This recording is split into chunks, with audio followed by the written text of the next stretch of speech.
Welcome back to Nick Lenz's Comic Corner Classics That's Non-Classic. This is episode number 932 and Doubleshot number 126. I have two DC trades. One is a really thick one. Yep.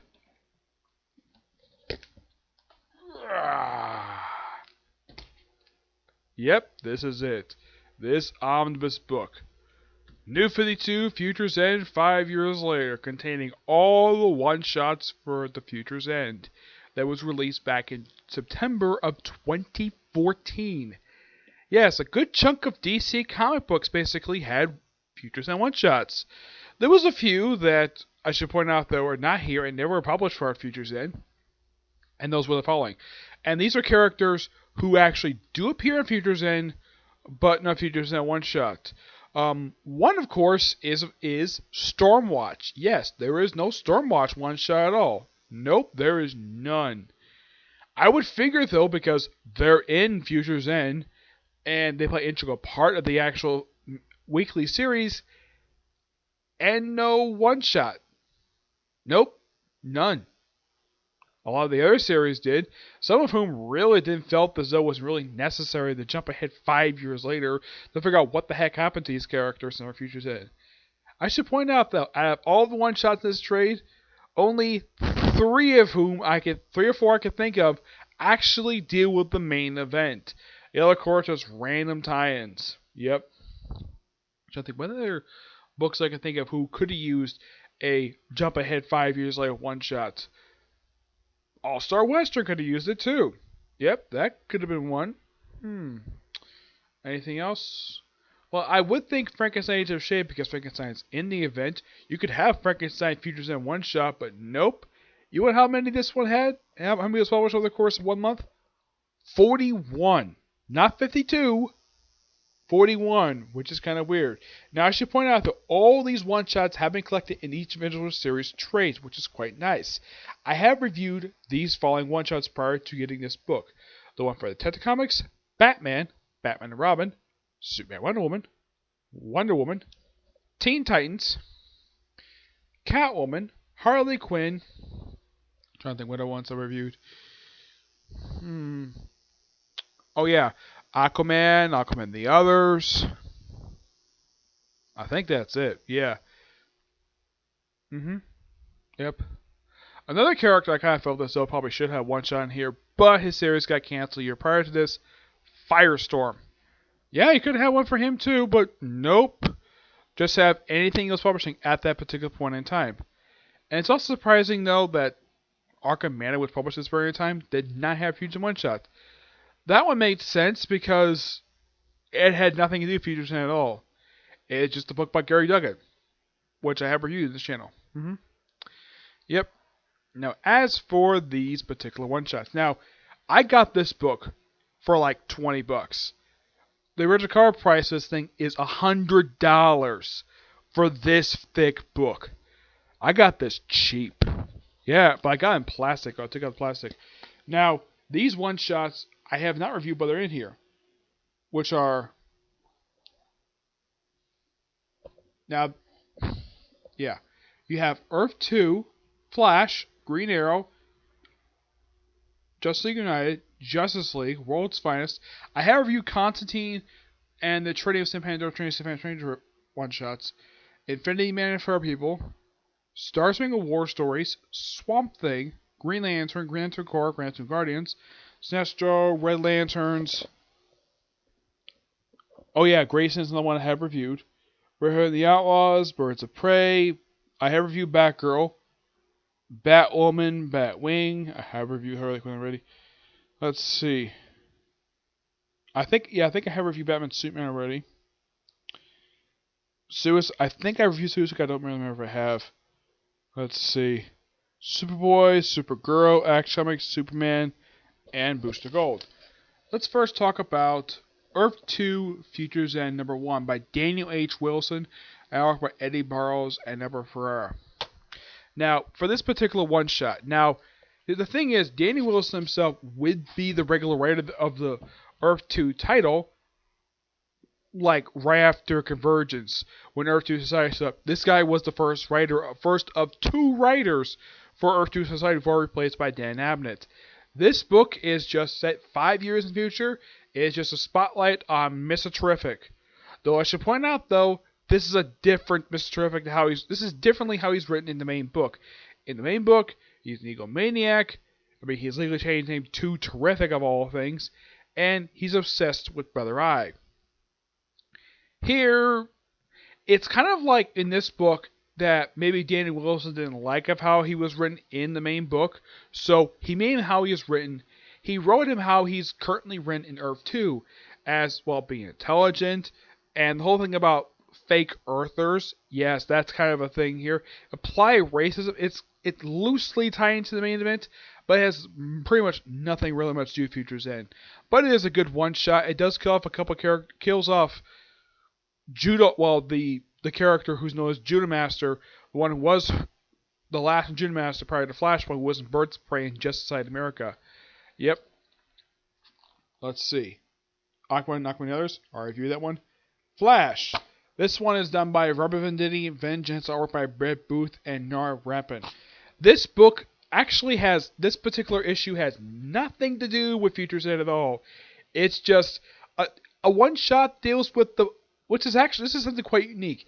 The one-shot actually is a part of the storyline with the Blue Flash from the Flash book, which was the first major story arc that Robert Venditti did for Flash. One of 2 story arcs he did.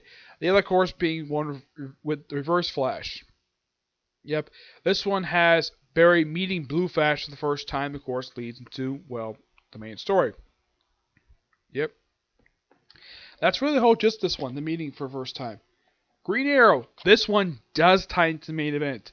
Yeah, this one I do appreciate about this. Not only Jeff Lemire, who was the writer at this point, you also had the artist of Green Arrow, Andrea Sorrento. Yeah, this particular, I think this is a woman. Yeah, I think it's a woman. Yeah, this woman was the regular artist for Green Arrow at this point in time, so it made perfect sense. This person would be the one writing the Future One Shot, and it does heavily tie into the thing, and it sets up some future issues, sets up a plot thread in Future's End. So this one does count as a tie-in. Yep. Justice League United and Justice League. It just deals with the character, the new character from Justice League United, and of course, well, United being, well, disrespected by the main Justice League book, character, the group, and Cap and part of the team. Here's the thing. In present day, Captain has never joined Justice League. Yeah, that part of DC Comic was basically, well, part of the different universe, so not this universe, nope. But it's an interesting 2 issue. It's one of a few times, basically, throughout all these Future and one-shots, you have one-shot leads to this is one of, like, 3 times. The other ones, I can think of this, they were Aquaman and the others, and they were Wonder Woman and Wonder Woman. Yep. And Infinity Man Fur People by Dan DiDio, Keith Giffen, artwork by Philip Tan. This book is basically one book that I kind of felt as though had really nothing to do with Future's End. It had no business about Future's End. Yeah. Completely pointless story. Justice League Dark, written by Jane DeMatteis and the late Lee Wein. Artwork by Andreas Carino and Wilden Wong. It's just basically a future version of exactly what happened with Justice League Dark. It's actually a really interesting story. This one was perfectly fine, even though this character did not appear in the main event. The G.I. Zombie from Star Spangled War Stories by Jimmy Palmiotti and Justin Gray, arc by Scott Hampton. Very good one-shot. And helps him go to Gotham City of all places, which is really good. Swamp Thing Future's End by Charles Shaw and he just saw this.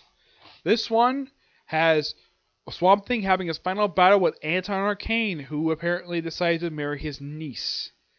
I have no idea. Now, Charles Shaw, I should point out that Charles Shaw, who was the writer of the book at the time, the book is since publication anyways, it ended like not long after he left the book. He refers to Abigail Arcane as his daughter bride. Or at least his daughter. No, that is actually a that is actually an error. Because Abigail Arcane, heck, even in the current continuity, Abigail Arcane is the niece of Anton Arcane. I do appreciate, though, that Shaw and Scott Snyder actually made him such an interesting character and featured him frequently. Yep, the whole point of the one shot is just freeing up and Swamp Thing team with several champions of various entities to kill Anti-Arcane and free. Well, actually, not the kill Anti-Arcane. Basically, shut down the rot. Yes, shutting down the rot, which basically makes his one shot fall up to something happen pages of Swamp Thing. Yeah, that's simply the whole gist of it. Green Lantern, also by Dumb Vendidity. This one involves how Jordan became part of the Source Wall. Yep. Also involves Relic because Vendidity loves Relic. Green Lantern Corps by Van Jensen. I don't know which one it was. Yeah, it's been a while since I've read these things. Let's see if I can find it here.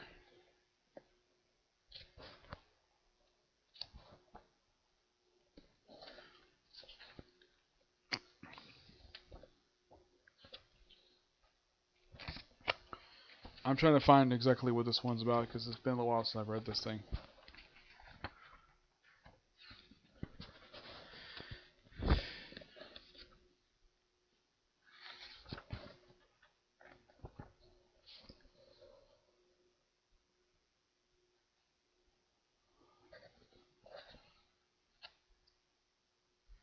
It just the whole thing with Green Lantern Corps, just based on what they're up to 5 years later. I don't remember what Green Lantern Corps New Guardians was about. Red Lanterns is basically Guy Gardner finishing up his job as limiting all of the Red Lanterns. This is something Show did do in the main book. So, yeah, and the last Red Lantern was Bleeze, and she got hooked up with one of the Red Lanterns she had, I think, for throughout the main book. Oh, yeah, and Guy Gardner is a Blue Lantern. Because why not? Also, with his hands bandaged all the way it is in one shot, does that make him basically DC Universe equivalent to Rock Lee from Naruto? That's the only character I can think of, basically, who walks around with bandages on his arms frequently and his hands not bandaged. Yep. Let's see. Sinestro, which I should point out, though, Sinestro's look in here actually will become his look a little bit later on in the main book of Sinestro. Now, this is, of course, the only thing Cullen Bunn attributes to this particular event. Yeah, it deals with him basically escaping from prison and sort of taking up a lantern ring because he lost the ability to use the yellow lantern. He becomes Black Lantern, along with the rest of the Sinestro Corps. Also become Black Lanterns. Also lives a dark. I should point out about this woman. This woman, because it was revealed in the main book that she actually betrayed Sinestro. So, what was her punishment? You're not going to believe this. Her punishment is to have sex with him. I'm not kidding about this. That was her punishment. This smoking hot, beautiful alien woman who actually betrayed Sinestro, her punishment is to sleep with him. And, by the way, at the start of Howl's Green Lantern Corps, they're still a freaking couple. Oh, yeah, and she also tried to make moves on Sinestro's own daughter. That's how weird this woman is. And she's basically the keeper of the Book of Parallax. Yep. As for the other ones, let's see. Red Hood and the Outlaws, basically, possibly Death of Red Hood. Birds of Prey is basically focused on Black Canary, because half the time Birds of Prey focused on Black Canary for some reason. You know, couldn't have Black Canary solo title, but eventually did. Yeah, this one has her forming her own version of League of Assassins, basically freeing women from captivity. Interesting little one shot. It does loosely tie into what happens in Batgirl Future's End. Batwoman Future's End. Batwoman becomes a vampire, and she gets killed by her own sister, who was Alice. Batwing. Batwing uses Batman Inc. to capture a lot of really big suit villains, who were villains in his own book. Let's see. Suicide Squad becoming protectors of the White House. Superboy going after John Lane Kent and basically taking him out. Supergirl basically trying to get rid of the corruption that her father, Cyborg Superman, was basically doing on her. Action Comics. This one was a really good one. This one does loosely tie into the main event. Yeah, this one just it's kind of basically the New 52 equivalent to the Sandman saga. Yeah, it's focused on Lois Lane, though the Superman one's focused on her too. Yeah, of course, in the Superman one, that one is when they reveal that Superman, the one to pop up in the Future's End, the one wearing the mask, is actually Shazam, well, aka Captain Marvel. As for Booster Gold, This one is quite unique with this one. This one picks up right where Booster Gold's last physical appearance in DC Universe, which was back in Justice League Annual number 1. Justice League International Annual number 1. One was written by Jeff Johns and had really bad artwork. That was his last appearance prior to this, and that was published back in 2012.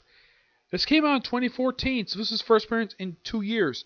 After this, he popped up in Convergence, and then after Convergence, the guy wasn't seen again for about 2 years, until he popped up first in Action Comics in the storyline Doubleshot, and then he popped up again recently with artwork by Tony S. Daniel and writing by Tom King, page of Batman in 3-part known as The Gift.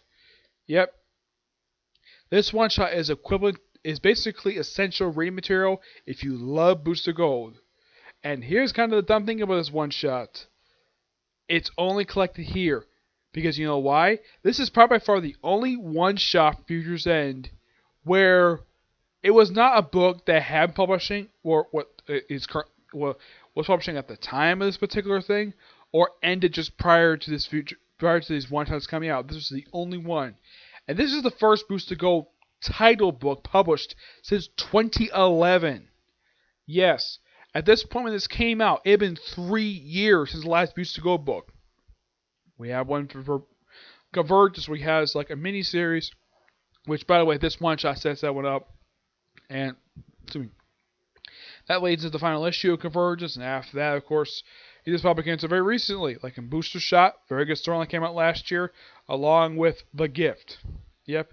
A lot of these one-shots are really good, and some are kind of bad. Like, I would say the ones are kind of bad. The only ones I can think of, the Batwoman one, well, that loosely ties into the main book. Yeah. But is this book really necessary?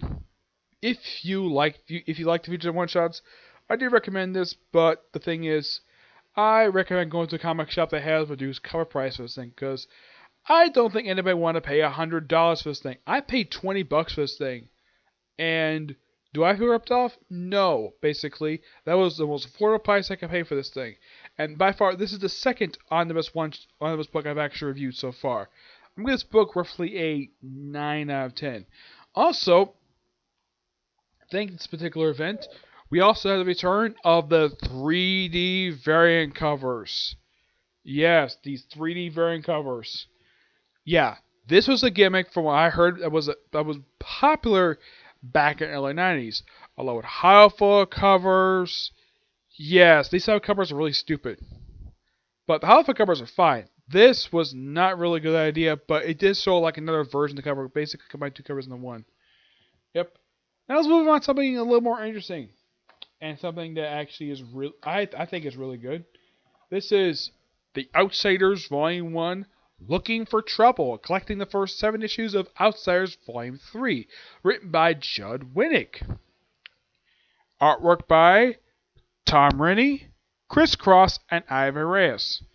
This, of course, is a new version of The Outsiders, and I have reviewed Volumes 2 and 6 already on this channel, so basically this is the start of it. Yeah, I got this just recently.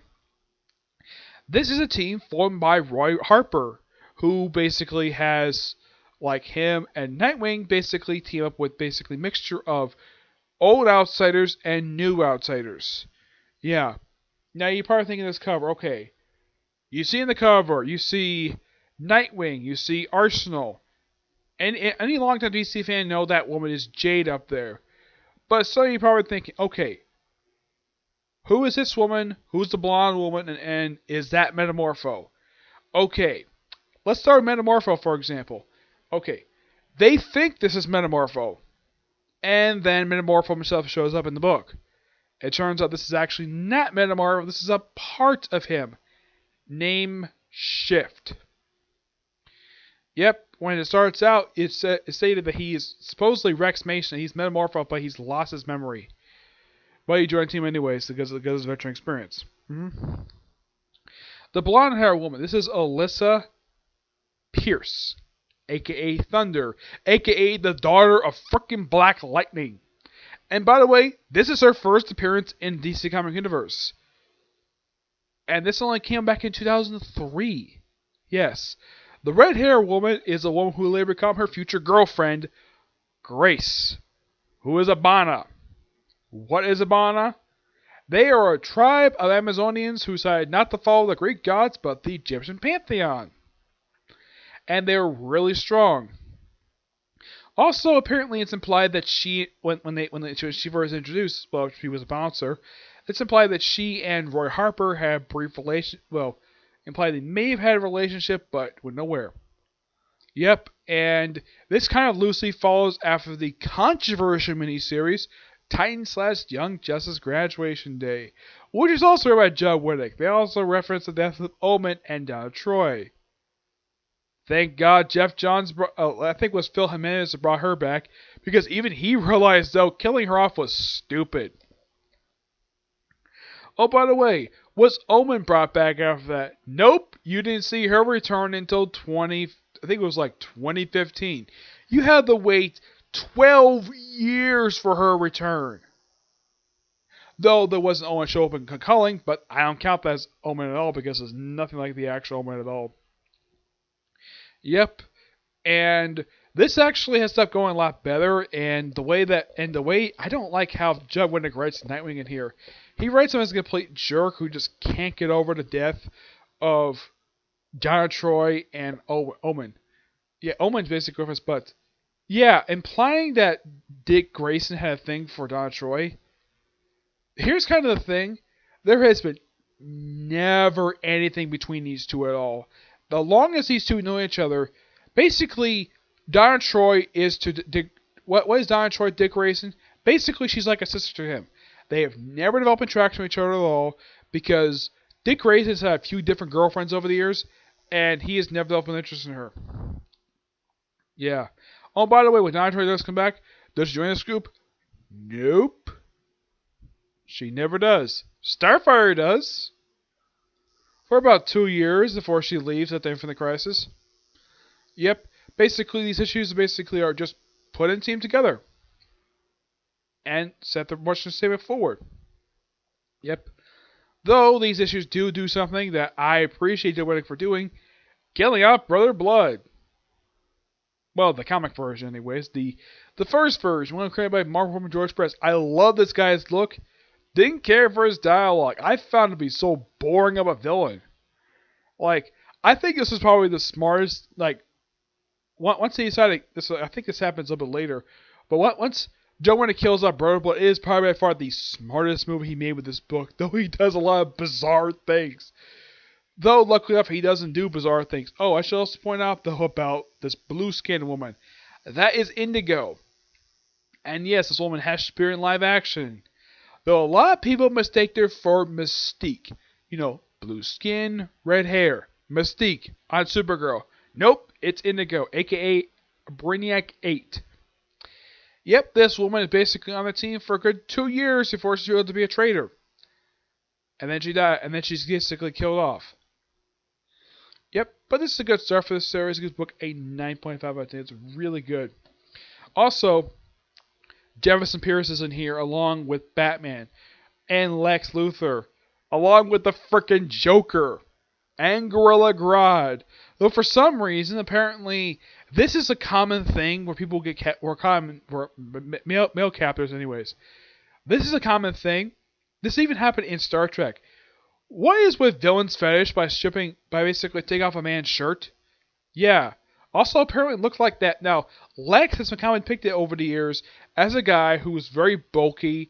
Here, it looks like he's slightly overweight. It looks like he has not been working out since he's been president. Oh, and by the way, this came out just prior to him being impeached. Yep. As why Grodd is here, well, he's looking for something, and of course, Joker shows up. Yep. Oh, yeah, and Nightwing asked Batman a question like, why was he looking for Joker? Because he has other people to look for besides Joker. Simple as that. And also, Black Lightning hates the fact that Alyssa became a superhero. Yeah, but she made her promise that she would not take up the costume until she graduated from college. She did. And he's upset with the fact she did do it. Like, wait 9 hours after she graduated. And eventually she found the costume, like, you gonna give up? Nope. Okay, you're not gonna wear a mask. Put on the Halloween wig. And she sticks with the wig. Yep. I'm like, dude, really? This is your daughter's choice. Get over it. Yeah. And this is well before she outed herself as a lesbian. Of course, that doesn't happen until toward the end of this run. Yep. But this is a good start. Alright, so that's it for this particular review. I would do another video, but I don't have much time tonight. So I'll do a review. I'm going to do my next Comic Corner tomorrow, along with the review of Season 15 of Case Closed. If I get time to. Okay? But to the next review. Bye.